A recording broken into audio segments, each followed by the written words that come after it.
Hey guys, it's Miss Dean. Several of you have requested a video tutorial on how to calculate Hess's law. So I wanted to give you a problem that's a little bit more complicated, just so that you have this as a guide, and so when you get to other quizzes or assessments, it won't seem as bad. So if you watch the other resources, videos that I've given you, hopefully by now you know what the goal of Hess's law is.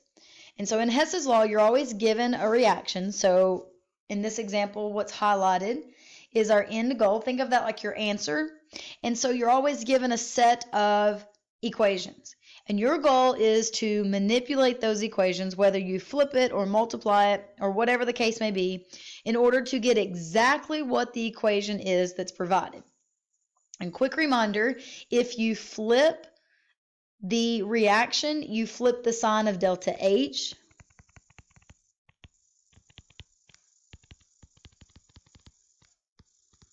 So if I flip the first reaction, for example, and I see that delta H is negative 1049, then it would be positive 1049.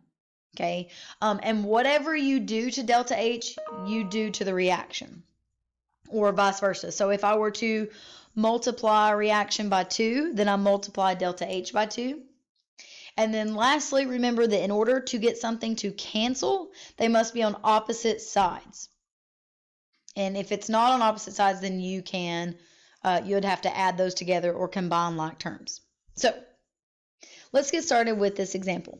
So in the first example, I'm just starting with the first element. I see that I have 2 aluminum and it's in solid phase. So if you notice, there's lots of different phases here. We've got aqueous, gas, or solids. In order for it to cancel or to combine like terms, it must be the exact same phase. So when I look at this, I'm going to try to find a solid aluminum that has 2 moles on the reactant side, because remember, this is reactants here and this is products. So when I look at my given reactions, I notice that's exactly where I want it to be, and it's the exact amount of moles. So I'm not going to change this reaction at all. So I'm going to go ahead and write that as is.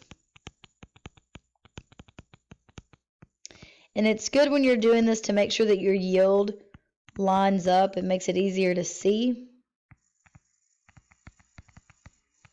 when you go to combine your terms. And so because I didn't do anything to the reaction, I'm not going to do anything to delta H. So when we look at the next reaction, and you can do this whether you look up here or you can do it by reactions provided, it doesn't matter. I like to look at what's given to the side. So if I look at this, I notice that my next reaction, I have 2 different phases of hydrochloric acid. I have it in the gas phase and in the aqueous phase. But if I look up at my given, I notice that there's not any HCl, whether it's gas or aqueous, which tells me I want both of these things to cancel. And the way we get something to cancel is for it to be on opposite sides. Well, we've already established that this is in the correct order it needs to be, this whole reaction. And I see that HCl aqueous is on the reactant side here. And over here, HCl aqueous is on the product side, which indeed would help me cancel that out. But I have 6 moles here and 1 here, which tells me I need to multiply this reaction by 6. So when I do that, I am going to have 6 HCl in gas form and 6 HCl, I'm just distributing that out, in aqueous form. Don't forget, if you do that to the reaction, you're going to do that there as well. So delta H is, we can calculate that later. I like to just make sure we have it. Okay, so we know that that's going to cancel. It's on opposite sides. So moving on, the next reaction we see, we have H2 on the reactant side. And when I look up at the top, I know that I don't want that. Same thing as like before. I want it to cancel. And if I look at the reactions that we've already established, I see that I have an H2 in grams on the product side. And this one is H2 gas on the reactant side, which would help me cancel. So that's good. But we notice that there's 3 here and only 1 in the given. So that means I'm going to multiply everything here by 3. And if I do that, I'm going to multiply delta H by 3. So I'm going to write the reaction as is just for a second, just so you can see what we're dealing with. So here's the reaction as is, and we said we're going to multiply by 3. So when I do that, we're going to distribute a 3 throughout. So this would become a 3. 3 times 1 would become a 3, and 3 times 2 would become a 6. And for the sake of making this a little bit easier to see, I'm going to go ahead and get rid of that. Remember, delta H needs to be multiplied by 3.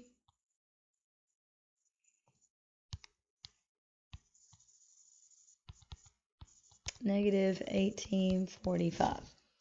Okay. So we've got the first 3 reactions in the right order, in the right doing operations that we need to be done.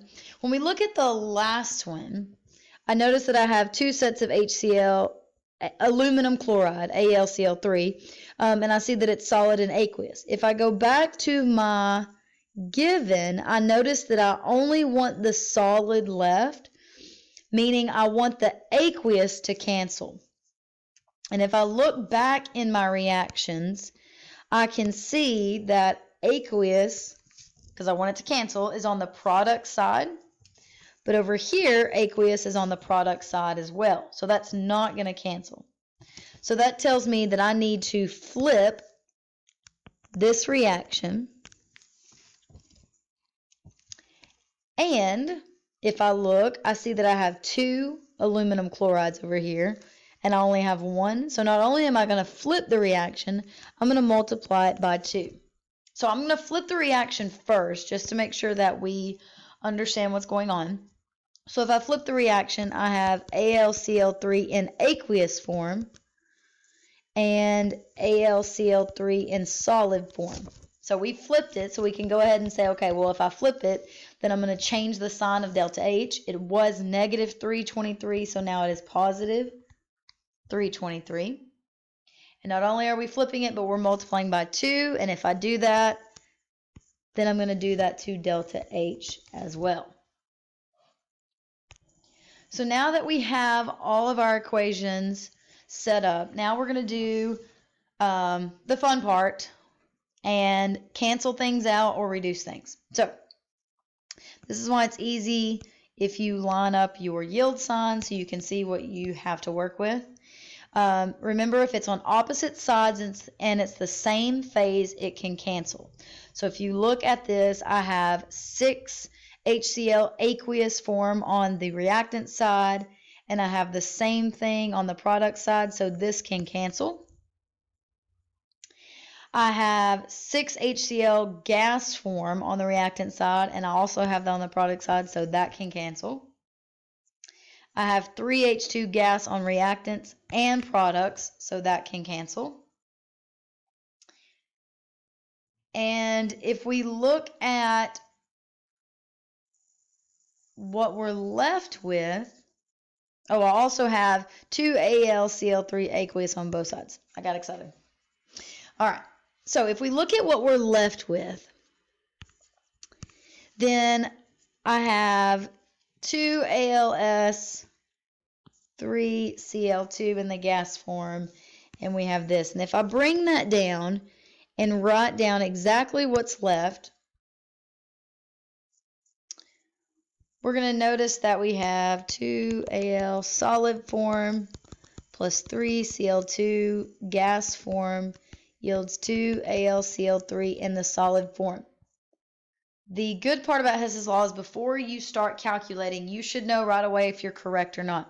So if you go back to the given reaction, you should see that it's the exact same equation. That's how you know that you can go ahead and start the calculations. So you would simply go ahead and take care and simplify the multiplication and then add them up. So if I did that, I would get a total of delta H is negative 6,387 kilojoules because my given was in kilojoules. I hope that helps calculating Hess's law.